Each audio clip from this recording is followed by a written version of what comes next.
Are you suffering from wince face due to an injury? Or maybe from back, muscle, or joint pain?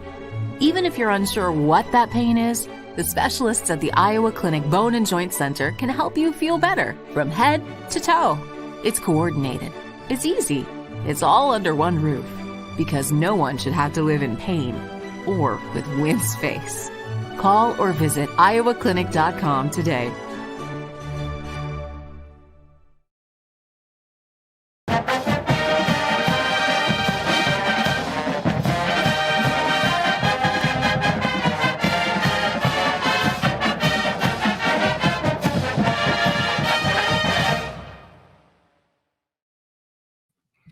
Hello, welcome to Pregame, Iowa State and Cincinnati. Here we are on the Cyclone Fanatic Podcast Network, all these Cyclone Fanatic social media feeds, as the Cyclones are again set to take on the Bearcats in what is bizarrely a huge game. You know, I don't think that anyone had this one circled on the calendar at the beginning of the year. I know I certainly didn't, but it's a testament of what Iowa State has done to get to this point.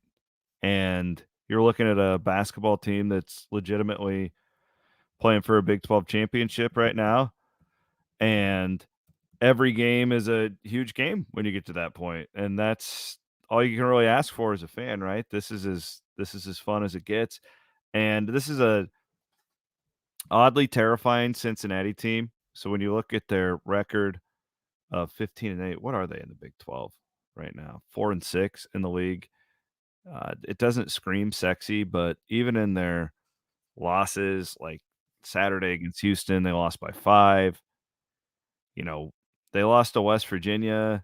It was by 4. Lost to Kansas by 5. Lost to Oklahoma by 4. Baylor by 3 and Texas by 1. So every one of their games is a nail biter, and that's because they play really good defense. 20th in adjusted defense, decent offensive team at 66, but they're a really good offensive rebounding team, which is something Iowa State will have to really play, really play up to that today with the Iowa State Bigs. But this is, I mean, there is a reason, or I get it in my Twitter where people ask, how are you a top 10 team and an underdog on the road? Iowa State's an underdog tonight. And it's because it's because of the style of the Cincinnati team, and it's because it's so damn hard to win on the road in this league where the Cyclones have been pretty good thus far in Big 12 play, especially when compared to their peers. I want to bring on Rob Gray real quick, who's certainly knows more about Cincinnati than I do. I will admit to that, Rob. I've told Bloom a couple times, this is the one team I feel like I don't really know that well. I know Edgerrin James's kid's really good, and I don't know, my dumb guy opinion of the Bearcats is that they're just going to try and fight Iowa State tonight. What do you think? Well, I don't know if that's a dumb guy opinion, because that has kind of been their MO. And I asked TJ about it in availability, and he more or less said that. A lot of respect for the program past and present, and obviously present configured in such a way to compete every single night. And that's probably what we're in for tonight. I mean, Iowa State's going to have to shoot it well. Otherwise, it could. Is it wrong for me to be a slight bit concerned that this could be like a BYU? Not with this high scoring, maybe, but Cincinnati's 4-6. I mean, they got to get it done. And there are only so many other home opportunities left for them. Certainly feel like Cincinnati will definitely have this one circled, right? A top 10 team coming to your house. Now, I will say for the Bearcats, too, it looks like their schedule gets considerably easier down the stretch. But, yeah, I don't know if Cincinnati has the firepower to do what BYU did, even BYU having injuries in that game.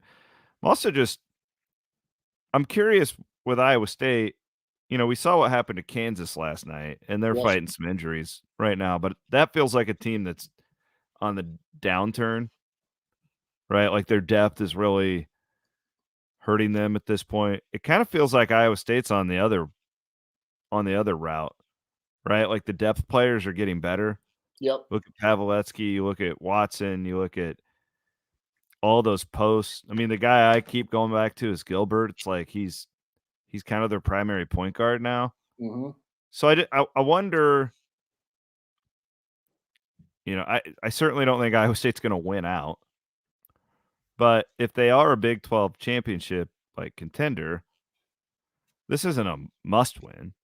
But man, if you get this game tonight, Yeah. I think if you get this game or the Central Florida game on March 2nd, or I'll throw Kansas State in there too, because they're actually ranked lower than both of these teams. Although I think Iowa State's walking into a damn hornet's nest for that one. For a You know, if you variety of get reasons. one of those three, you're in okay shape. If you get two of those three, you're in great shape to win the league. Right? Like, so like that's why tonight it's like, man, this is a huge freaking game for the Cyclones. Yeah, it is. And I mean, you've got to, they didn't rebound it great. In their last one, you've got to rebound it great against this Cincinnati team. I think at one point, the Cyclones had given up 8 offensive rebounds and grabbed one. I mean, they've been a pretty good rebounding team all year, and obviously it starts with the guards. Getting in there. Taman's been doing that. As always, and Keyshawn's been better than I think people would have expected. But I think it starts with that. I think it starts with, can you turn them over, and get live ball turnovers. And I think that's something that could happen. But I also think Cincinnati's going to try so hard to force them into half court offense that you could see poor 3-point shooting rear its ugly head again. And I need Taman to get on track there, because in conference play, his numbers have dipped, in part because he has to do so much damn else.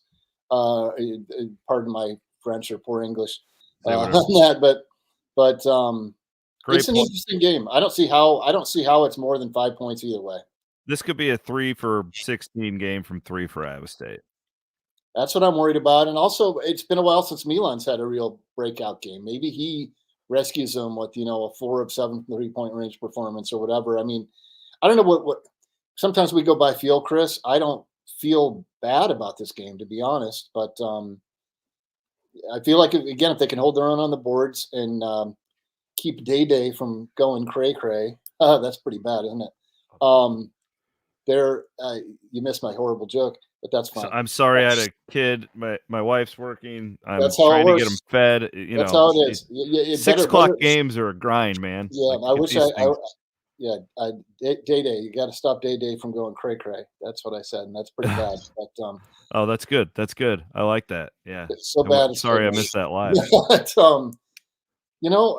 there's no reason they can't. I think, as you and Bloom noted on the Sunday night pod, your Sunday night pod, I think it's firmly established that Iowa State and Houston have separated themselves a little bit, and Houston obviously at the top. But again, you lose here, you're right back in a mix. It's weird to hear you say what you said about Kansas before you let me in, but I think you're right. I mean, they don't. Well, that lack of depth is going to kill them, as we see it with the deal with McCullough, and obviously he's not the only one who's been banged up. Harris, he played, but that's a big problem for them. Not that they can't turn it on late, but very interesting league, and Iowa State is more so than any time I can remember. 10 games in, looking like a team that certainly is going to be right there challenging for the top spot in the regular season. Yeah, and again, I don't want to put too much on this game because it's not a huge deal if you lose this. There's other opportunities, but God, this just feels like if you win this, you're going to be a 7-8 point favorite against Texas Tech. Yep. Let's say they win that. I mean, that's 4 in a row leading into that Houston game, which I think we could all probably chalk up as a likely L. Yes. But then you get 2 home games after that. I'm just saying, and then it's Central Florida, another home game, and then Kansas State. But this feels like the last, like tweener game to me. Maybe Central Florida. I will put Kansas State as a loss. Yes. And if they surprise me, great. Even though Iowa State would probably be a 4-5 point favorite in that game right now. I just, to me, you had Baylor, you had Texas. Those were the coin toss games. They've won the other coin toss games, right? Yep. The TCU on the road was a coin toss game. Houston was a coin toss game. Kansas was a coin toss game. They've done really well in these games. It's like, man, if you can get one more on the road, I don't know. I'm not sensing it tonight. I'm just not feeling it. This is a bad put Iowa State in the half court. We'll see what happens. But I go ahead and surprise me. That's kind of how I'm at with it on this game. Yeah, and I mean, as you mentioned, I mean, looking at the remainder of the schedule, if you get this one and you get to 8-3, and you're still right there in the loss column with Houston, you're right. Tech 71% chance. Houston only 21, but then you're West Virginia 95. You're 63% plus per KenPom. You know, in terms of likelihood to win based on those metrics, and even though KenPom has the Cyclones losing 3 more in league play, those aren't one-to-one comparisons, but you take 12-6. 12-6 might have you right there. I think Bill Self said 12-6 might win the league. 13-5, I think certainly does. So yeah, we'll see how it plays out. You're right. It does feel like a big one, and it doesn't kill you, especially if you can get right against Tech and Houston is what Houston is, and take care of business against West Virginia and Oklahoma at home. You're still going to be right there, I think, with a lot to play for down the stretch. Thanks, brother. Appreciate your time as always. Yep, appreciate yours. Good to see you. He's Rob Gray. My name's Chris Williams. We're presented pregame always by our friends at the Iowa Clinic. We are trying to really schedule these 30 minutes before tip now. We haven't done a very good job of that in the past. We're trying to do better at that, so you can almost kind of plan on it. It's not perfect, a lot of these games, and I'm very open about the fact that I'm often trying to wrangle 2 kids by myself, but we're kind of plan on that for the rest of the year if you guys want. All right, he's Rob Gray. I'm Chris Williams. I'll be back after the game.